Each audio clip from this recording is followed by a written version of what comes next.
با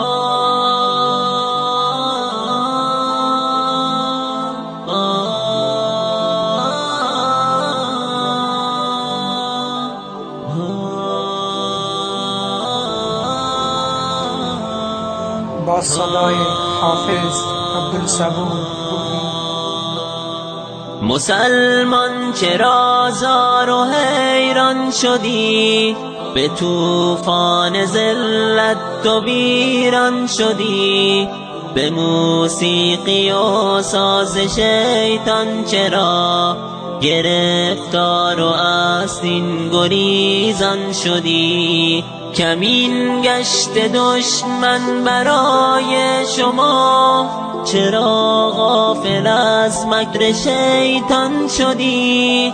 زمانی لبت غنچه خنده بود، چرا ای برادر تو گریان شدی؟ زمانی لبت غنچه خنده بود، چرا ای برادر تو گریان شدی؟ مسلمان چرا زار و حیران شدی؟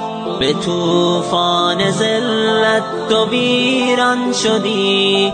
به موسیقی و ساز شیطان چرا گرفتار و از دین گریزان شدی؟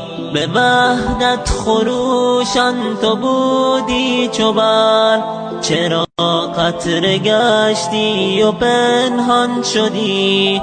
چراغ هدایت خموش است و تو کنون خالی از نور ایمان شدی. مسلمان چرا زار و حیران شدی؟ به طوفان ذلت تو ویران شدی. به موسیقی و ساز شیطان چرا گرفتار و از دین گریزان شدی؟ ندیدی مگر عزت دین به خود؟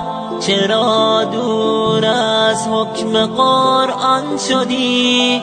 به آزادگی بوده اید که توست، چرا پا به زنجیر و زندان شدی؟